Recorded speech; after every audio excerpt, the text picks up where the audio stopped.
अब बात करें बजट की। बजट 2023 जरूर है, लेकिन क्या मिशन 2024 की तरफ हम जा रहे हैं? अब इस पर हमारा एक डिटेल्ड बहस मुकाबला में तो आप देख ही लेंगे, लेकिन अलग अलग वर्ग बजट से क्या उम्मीद लगाए बैठे हैं, यह जानना बहुत जरूरी है।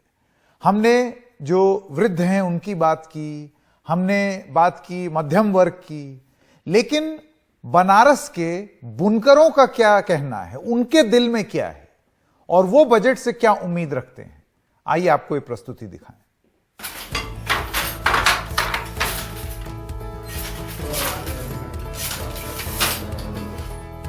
अपने हथकरघे का ताना बाना ठीक कर रहे यह बुनकर रमजान अली अंसारी हैं। रमजान अली के यहाँ कभी 20 हथकरघे थे और सालाना व्यापार 1 करोड़ के आसपास था, लेकिन अब उनके पास सिर्फ 10 हैंडलूम बचे हैं, लेकिन कारोबार घटकर 20 लाख के आसपास आ गया है। रमजान कहते हैं कि कोरोना के बाद थोड़ी स्थिति ठीक हुई थी, लेकिन अब बेहद मंदी के दौर से गुजर रहे हैं। अगर सरकार ने इसके लिए बाजार उपलब्ध नहीं कराया तो कारोबार बिल्कुल बैठ जाएगा। कोरोना के बाद जो थोड़ा बाजार चली थी तो वो दीपावली तक यार चली, मगर लेकिन दीपावली एक सीजन का समय था। अभी तक हमारा सीजन हमेशा रहता रहा, लेकिन आज हमारी बाजार एकदम मंदी पड़ी है। मंदी के कगार से हमारे लिए बड़ी परेशानी है, बहुत दिक्कत है। हम सरकार से एक ही निवेदन करेंगे कि हमें बाजार की व्यवस्था कराए, चाहे एग्जीबिशन के माध्यम से, चाहे प्रचार हमारा करे, हमारे कपड़े का प्रचार करे, साड़ियों का प्रचार करे, बनारस का प्रचार करे, काशी का प्रचार करे साड़ी के साथ, कि ये बनारस में हमारी कला है, हमारी कला का प्रचार करे। बनारस अपने हथकरघे की साड़ियों के लिए जाना जाता रहा, लेकिन सूरत के बाजार से मुकाबला करने के लिए बनारस में तेजी से पावरलूम आया। 1994-95 में 75,324 हथकरघों पर 1,24,000 बुनकर काम करते थे और पावरलूम की इकाइयां सिर्फ 1,750 थी। वहीं 2009-10 में 50 से 52,000 हथकरघों पर 95,272 बुनकर काम कर रहे थे और पावरलूम की इकाइयां बढ़कर 30,000 हो गई, जो अब लगभग 2 लाख से 2.5 लाख तक हो गई है। लेकिन इस पावरलूम में बिजली का बिल ज्यादा आता है, लिहाजा बुनकर चाहते हैं कि सरकार बजट में उनके लिए फिक्स्ड मीटर का प्राविधान लाए। पावरलूम में आने की एक वजह पड़ी कि बनारसी साड़ी का जो है फिर हम थोड़ा मार्केट बड़ी डाउन हो गई, तो पावरलूम में आए।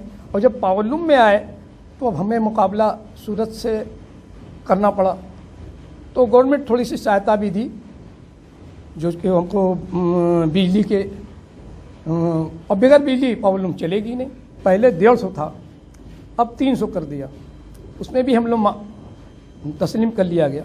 अब जो है मीटर की बात आने लगी, तो अगर मीटर से हो जाएगा तो ये बहुत परेशानी है। अगर जीरो कर देगा, अगर ये जीरो हो जाए, हुकूमत कर दे, तो फिक्स कर दे, तो हम लोग के लिए बड़ी राहत हो जाएगी, और यही हम लोग की मांग भी है। बनारसी साड़ी उद्योग में इसके अलावा भी कई दुश्वारियां हैं। जिन धागों मसलन polyester, nylon, cotton, mercerized, viscose के दाम 20 से 25% बढ़े हैं, इससे तैयार माल महंगा हुआ है, जबकि बाजार में उतने के खरीदार नहीं हैं। इसके अलावा टैक्स की भी एक अलग मार है, लिहाजा साड़ी व्यवसायी चाहते हैं कि सरकार अब और टैक्स न बढ़ाए। जो यान के प्राइजेस हैं वो करीबन 20 से 30% इधर बीच बढ़ चुके हैं, और उसकी वजह से क्या बोलते हैं, जो नॉर्मल साड़ी और जो हमारी प्योर की साड़ियां हैं वो सारी की सारी थोड़ी महंगी होती जा रही है, और उसकी वजह से कहीं ना कहीं हमारे उद्योग को बहुत थोड़ी सी प्रॉब्लम वो झेलनी पड़ रही है। पहले तो हमारा लाइन में कोई टैक्स नहीं था, इस बार उन्होंने टैक्स डाला, तो टैक्स ठीक है, बस एक रिक्वेस्ट है कि अब वो 5% का स्लैब कहीं वो 10 या 12 ना कर ले। तकरीबन 7,000 करोड़ के सालाना कारोबार वाला यह व्यापार अब सिमटकर 3,000 से 5,000 करोड़ के बीच रह गया है। ऐसे में साड़ी कारोबार वालों की एक मांग यह भी है कि सरकार ने उनसे अब तक जितना जीएसटी लिया है उसके हिसाब से उन्हें सस्ते दर पर लोन मुहैया करा दे तो इस कारोबार को एक बड़ी मदद मिलेगी। ऐसा नहीं है कि सरकार ने बनारसी साड़ी उद्योग के सेहत के सुधार के लिए उपाय नहीं किए हैं, लेकिन अब तक के उसके उपाय नाकाफी रहे हैं।